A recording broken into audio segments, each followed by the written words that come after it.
एमती काम दाम कर नानी आणुची आ टंका पैसा से यार चढ़ी जाऊँ पुतरा गरिया दौन से यार चढ़ी जाऊँ। दीर्घ 5 वर्ष हेब निजर 52 वर्षीय भौणी कांधर बुझ पलटिछंती असहाय आलोक मुंडा, जहाँकि युवा बयसरे रोगाग्रस्त हेबारु आलोक पई चालिबा असंभव होई पड़िला एवं अर्थर प्रतिबंधक पई तांकर चिकित्सा पलटि गला सात सपन।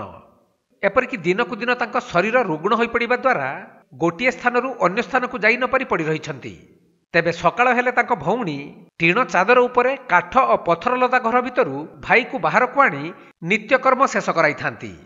परे तांको दुई मुठा खाइबाकु देई भौणी जनक काम करिबाकु बाहरी जांती। तेणु दिन सारा खरा पिठिया होई पड़ी रहुथबा आलोकंकु स्थानीय लोक माने मध्य देखाशुणा करंती। तेबे भौणी निराश कामरु फेरिबा परे भाई को टेकी टेकी घर भितरकु नियंती। मात्र आज पर्यंत एही असहायंकु भत्ता, आवास योजना एपरिकी खाउटी सुरक्षा योजना रे मध्य सामिल करा जाई पारि नाही। तेणु तुरंत आलोक मुंडा को सहायता प्रदान करिबा पई साधारण रे अनुरोध करा जाईछि। सेपटे आलोक मुंडा को असहायता को नहीं आम प्रतिनिधि ब्लॉक बीडीओ सहित जोगाजोग करथिले, मात्र से कैमेरा आगरे किछि कहिबाकु मना करथिले मध्य तुरंत एथिप्रति पदक्षेप नेबे बोली आम प्रतिनिधि को सूचना दैछंती। तेबे केवल खाली देखिबाकु बाकी रहिला जे सरकारी सहायता को चाहि बसिथिबा असहाय आलोक मुंडा को केबे सरकारी सहायता मिलुछि।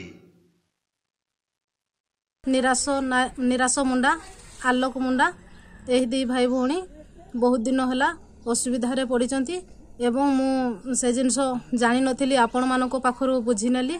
एबे मु वर्तमान तांको पाखकु जीबी कौन कौन सब असुविधा अछि से सब असुविधा मु निजे मो आखि आगरे देखि आसीबी एवं मो खाता रे लेखि आनिबी।